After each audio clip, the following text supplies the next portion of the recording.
তারাবির দোয়া মোনাজাত, তারাবির দোয়া ওই যে 4 রাকাত পর পর কি পড়ে, সুবহানাজিল মুলকে ওয়াল মালাকুতে, আমি এর দূরই পারি শুধু। এরপরে কি আছে? তারাবির নামাজে কি সুন্নত না নফল নাকি ওয়াজিব? সূরা তারাবি পড়া বেশি উত্তম নাকি খতম তারাবি পড়া উত্তম? তারাবির দোয়া মোনাজাত, তারাবির দোয়া ওই যে 4 রাকাত পর পর কি পড়ে, সুবহানাজিল মুলকে ওয়াল মালাকুতে, আমি এর দূরই পারি শুধু। এরপরে কি আছে? আচ্ছা কি কি জানি আছে। তো এগুলো আসলে কোনো কোরআন হাদিসে নাই, যেহেতু কোরআন হাদিসে নাই সেজন্য আমি পাই নাই, কোরআন হাদিস থাকলে তো পাইতাম। বুঝে আসছে কথা? আমরা একসময় দেখছি যে ইয়াং পোলাপান তারাবি পড়তে যায় না। কিরে বাবা তারাবি পড়তে যাস না কেন? বলে হুজুর এখনো তারাবির দোয়া মুখস্থ হয় নাই। বুঝতে পারছেন? তো তারাবির নামাজের জন্য 4 রাকাত পর পর দোয়া পড়া, এটা তারাবির সাথে এর কোনো সম্পর্ক নাই, দোয়া পড়ার কোনো প্রয়োজন নাই। 4 রাকাত পর একটু অবসর দেয় ইমাম সাহেব, এটা রেস্ট। আপনি এটা একটু পানি খাবেন, দরকার একটু হাত পা এদিক সেদিক করবেন, একটু রেস্ট করবেন, একটু শরীরটা এলায়া বসবেন, দরকার একটু পেশাব ওযু করে চলে আসবেন। এটা হলো রেস্টের সময়। তারাবি মানে হলো আরাম করে করে পড়া, 4 রাকাত পর রেস্ট দেওয়া। ওই মধ্যপ্রাচ্যের লোকরা, মিডিল ইস্টের লোকেরা আছে, আমাদের দেশেও কোনো কোনো মসজিদে দেখা যায় 4 রাকাত পর পর একটু খেজুর, একটু পানি, একটু চা একটু খায় মানুষ। তো এটা তো রেস্টের সময়, আপনি রেস্ট না করে কি করতেছেন? ইমাম সাহেব এতক্ষণ পড়ছে, হাফেজ সাহেব ধুমায়া টানছে, আপনি তো এতক্ষণ শুনছেন বসে, কোনো ডিউটি ছিল না। এখন 4 রাকাত পর বরং আপনি আরো ডিউটি শুরু করে দিচ্ছেন, সুবহানাজিল মুলকি ওয়াল মালাকুতে। তাহলে রেস্ট হলো না রেস্টের উল্টাটা হলো? এগুলার কোনো প্রয়োজন নাই, এগুলো কোরআন হাদিসে নাই। কোরআন হাদিসে যেটুকু আছে সেটুকু আপনি তারাবির নামাজে তেলাওয়াত সুন্দর করে মনোযোগ দিয়ে শুনবেন, নামাজ সুন্দর করে পড়বেন, বাস শেষ। এর বাইরে আলাদা কোনো নিয়ত বা দোয়ার প্রয়োজন নাই। তারাবির নামাজের নিয়ত কিভাবে করব? তারাবির নামাজের নিয়ত কিভাবে করবেন? কারণ মুখস্থ আছে তারাবির নিয়ত? নামাইতুয়ান বলেন, কার মুখস্থ আছে? একজন বলেন অন্তত। তারাবির নিয়ত কে বলতে পারবে? বলেন বলেন ভাই।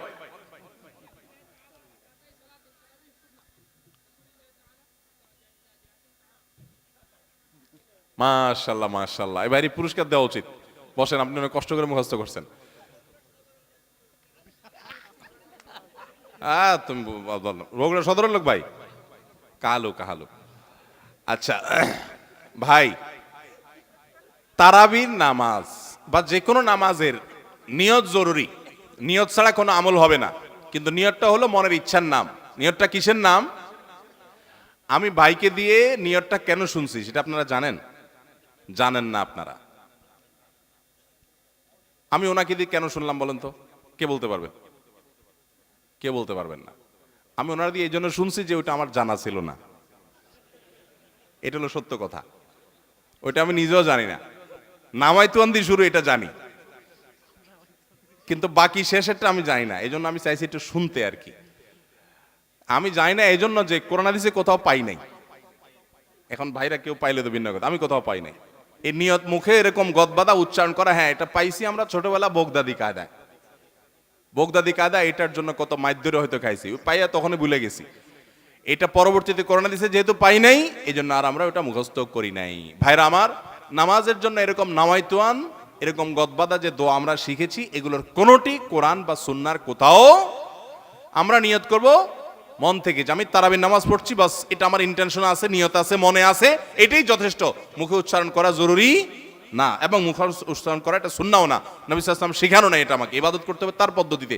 কোনো হাদিসে যদি এবার উৎসাহ দেওয়া না থাকে, আমি কেন সেটা করতে যাব, কসরত করতে যাব? তবে হ্যাঁ, নিয়তটা হলো অন্তরের ইচ্ছার নাম, সেটাই যথেষ্ট। আলাদা মুখে নামাইতুয়ান পড়ার দরকার নেই। তারাবির নামাজে কি সুন্নত না নফল নাকি ওয়াজিব? তারাবির নামাজ সুন্নাত। নবী করিম সাল্লাল্লাহু আলাইহি ওয়াসাল্লামের সুন্নাত, সাহাবায়ে কেরামের সুন্নাহ। অতএব সুন্নাতের নিয়ত করলে নামাজ হয়ে যাবে। নফল শব্দের অর্থ হলো ফরজ ওয়াজিবের বাইরে এক্সট্রা, অতিরিক্ত। নফল মানে অতিরিক্ত, সেই হিসাবে নফল নিয়ত করলে আদায় হয়ে যাবে। কিন্তু এটা সুন্নাহ নামাজ। তারাবি নামাজ কিসের নামাজ? সুন্নাহ নামাজ। সূরা তারাবি পড়া বেশি উত্তম নাকি খতম তারাবি পড়া উত্তম? অবশ্যই যদি আপনি কোরআনে কারীমের খতম পড়তে পারেন, সূরা তারাবির চাইতে সেটা উত্তম, এতে কোনো সন্দেহ নাই। সূরা তারাবিতে তো সামান্য ছোট ছোট আপনি কেরাত পড়বেন, আর খতম তারাবিতে বড় বড় কেরাত পড়বেন। তো কোরআন বেশি তেলাওয়াত করাটা তো অল্প তেলাওয়াত করার চাইতে বেশি উত্তম, সেটা তো বলাই বাহুল্য। এই জন্য অবশ্যই খতম তারাবি উত্তম। কিন্তু খতম তারাবি যদি তুফান মিল গতিতে হয়, 5G 6G গতিতে হয়, তাহলে সেই খতম তারাবি যদি হয়, যেই খতম তারাবিতে কি পড়েন, হাবেশ সাহেবের শুধু ইয়া আলামুন আর তা আলামুন ছাড়া কিছু না বুঝেন, তাহলে ওই রকম খতম তারাবি পড়ার চাইতে সূরা তারাবি পড়া উত্তম। কথা কি বুঝতে পারছেন? যদি হাবেশ সাহেব মাঝখানে কি পড়ে কিছুই বুঝেন না, শেষে শুধু আলামুন আর তালামুনের টান দেখে বুঝতে পারলেন যে এখন রুকুতে যাবে, তাহলে এই তারাবি পড়া আর না পড়াতে কোনো পার্থক্য নাই। অনেক জায়গাতে এরকম তারাবি পড়ে, ওই যে সোশ্যাল মিডিয়াতে কিছু কিছু ভিডিও পাওয়া যায়, হ্যাঁ, দেশের বাইরের, যে এমন গতিতে তারাবি পড়ে যে আপনি 3 আয়াত পড়তে না পড়তে তারা 1 রাকাত শেষ। এগুলা তারাবির নামে তামাশা। শুধু খতম তারাবি কেন, অনেক সূরা তারাবিও এরকম আছে যে পড়ে সূরা তারাবি, সেটা আবার এরকম 5G গতিতে পড়ে। তারাবির নামে যে কত তামাশা চলে। কয়দিন আগে দেখলাম ফেসবুকে একটা পোস্টার, যে ব্যবসায়ীদের জন্য বিশেষ তারাবির প্যাকেজ। কি প্যাকেজ?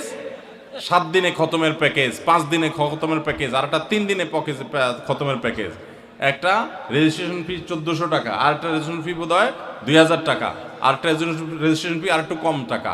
হ্যাঁ, রেজিস্ট্রেশন ফি দিয়া হাফেজ সাহেবরা চুক্তি করে তারাবি পড়ায়। কিয়ামতের আগে যে আরো কত কিছু হবে একমাত্র আল্লাহ তাআলাই ভালো জানেন। এগুলো সব তারাবির নামে কি ভাই? তামাশা। জায়েজ না এইভাবে করা।